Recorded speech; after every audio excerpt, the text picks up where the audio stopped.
Okay, cool, it's recording. Okay, thanks for coming out, guys. This is the last talk for the Games Development Club ever, and it shouldn't really go for too long. I did a little test run last night, and it goes for less than half an hour, but it sort of allows for people to have a bit of discussion about things. For those who don't know, which there's no one here. Oh, actually, yes. Hello, new people. My name's Chris, and I'm the VP for the club. And I'm just going to talk about meaningful and personal games. If you have any questions, feel free to interrupt or put your hand up at the end. Otherwise, I've got an email address, so drop me some mail. So I'm going to start this talk today by sort of giving some definitions about what video games are, because I think to have any sort of discussion about games, it's good to understand what we're talking about, what we really mean.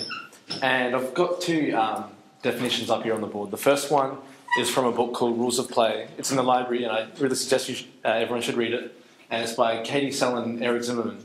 And that is, games are systems in which players engage in artificial conflict defined by rules that result in a quantifiable outcome. And the second definition I've taken is from Jonathan Blow in a talk that we replayed earlier this year called Design Reboot.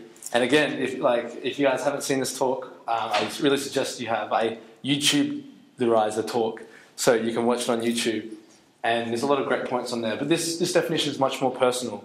That is, that games create a temporary world, simpler than the real world, in which there is a meaning of life, a reason to be there. And I think the way we define these things really affects how we look at them. And so I've just given two ways, I suppose, to look at games, and also to define them. And if we're going to talk about meaningful games, I think we really should talk about meaningful play, because meaningful games really should have meaningful play. And I've written another definition from Rules of Play about meaningful play, and that's descriptive and evaluative. There are two types, descriptive and evaluative. And so I'll quickly talk about those two types. The descriptive definition of meaningful play is meaningful play in games.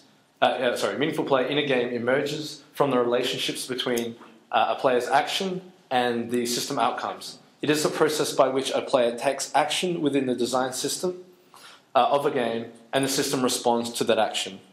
And I think by looking at this action and sort of response in terms of the game, it allows us to address mechanisms in which games use to create meaning. And that meaning is sort of meaning inside the game and inside that system. And the second definition, which is the evaluative definition, is that meaningful play is what occurs when the relationship between actions and outcomes in a game are both discernible and integrated into the larger context of the game. And I've underlined discernible and integrated because I really want to talk about these a little bit more. And so in this definition, you can sort of use it in a way to compare how meaningful a game is to another game, or to another medium, or anything else. And so let's talk about discernible and integrated. Discernibility really describes clarity, for something to be clear.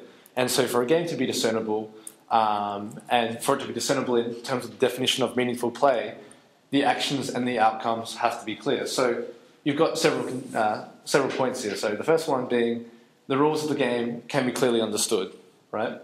The available actions in that world can be clearly understood, and the results from these actions is clear. And so I've got several examples of these. The first one is not a video game, even though you can make a video game version of it. It's noughts and crosses, and the rules for noughts and crosses can be clearly understood. And noughts and crosses also fits the other criteria. The rules are very clear, the outcomes are very clear, and all of these things work really well. But in order to understand the rules of the game, it takes less than 10 seconds. It's very easy to pick the game up.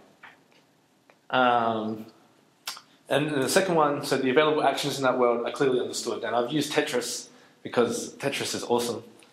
And the available actions in Tetris are really clear, right? So firstly, if you just pick up a Game Boy or an NES, as this screenshot's taken from, and you just push the buttons, firstly you can realize what each button does, but it's not just the fact that it's clear to understand what sort of buttons translate into moves, but what those moves actually translate in respect to the game. So, for example, by moving the block left or right, or rotating it clockwise or anti-clockwise, you're instantly under the impression that the meaning of doing that move is that you're affecting the way it's going to land when it reaches the bottom, and then affects how easily you can, clear lines in the game. And the last example of the results from the actions in the game are clear. And I've taken chess for this one, and I took it for one particular reason. Whenever you make a move in chess, the outcome of that move is clear. Like I either take a piece or I don't. But one thing I want to sort of clarify is that you can say that the long-term consequences for these moves might not be so clear. So, if I move my pawn here, it might be captured by a queen, and I might not see that, later down the track. But the choice that I made had a clear outcome. And the consequences don't necessarily have to be as clear, but as long as the action itself is clear. And so I think these points don't just apply to rules and actions, because a lot of things in games, build on top of rules and actions and feedback systems. And they can apply to things like the environment too. So I've got 2 screenshots of some more modern games, just to keep things a bit balanced and fair between the past screenshots, I suppose. And so the one on the left is from Killzone 2, and I suppose it'll be the same for Killzone 3, but there's a mechanic in that game in which you shoot. The actual sound effects that you get from your gun change based on how many bullets you have left in your clip. And so this acts as a way to reinforce the consequence, I suppose, of the action of shooting, in that you have, fewer bullets in your clip and you have to reload, and there's a penalty in that. The second screenshot here, which you probably won't recognize because I couldn't find the actual screenshot that I was after. It's from a game by Naughty Dog called Uncharted. And the screenshot, for those who've played it, you'll probably be familiar with one of the scenes in which you have to climb up beside this mountain, and you've got a sort of a tower as well. And what the game does is it pans out so that you can see everywhere you have to climb, and then the top of the tower. And then when you get there, the game sort of zooms that back around so that you can see everywhere that you've been. And so what this does is this reinforces progress, and it reinforces, of course, the actions to get there through highlighting process. And I'd also like to add, though, that you can break these rules, and it's totally okay to break these rules, but I think most of them really have to apply, at least in what I believe, and you might disagree. That's okay. You have to have meaningful play. And the last one, the second point is integration. So when you do something in a game, you really want that to have an effect on the game system itself, right? There's no point in putting something into the game if you don't get a result that's meaningful to the game. And so I took an example of Super Mario Brothers, but I didn't just get a normal screenshot because that would have been boring. So I found this cool one on Google Images to throw up for you. And so one of the actions in that game is obviously you can get, not obviously, but you can get a mushroom or you can get a fire flower. And what happens is when you do that, Mario can take one more hit if he's hit by like a Goomba or a Koopa Troopa or whatever. But that also has an effect on sort of when you get hit in your collisions. It has effects on the way you move, and it changes your score. All these things are integrated into the whole system of Mario Brothers. But it doesn't include everything, right? If I fall down a hole and I'm Super Mario, or if I'm just Mario, then it doesn't make a difference. But it doesn't have to touch everything in order to be highly integrated, as long as it touches most things and it touches them in a meaningful way. Okay, so in that sense, you think, oh, that's all well and good. Meaningful games are just games that contain meaningful play, and that's fantastic. And a lot of the game academic books, that's sort of where they leave it. And I think that's good if you want to look at things just in terms of games. If it's okay for a game just to be deemed as what is good inside the domain of games.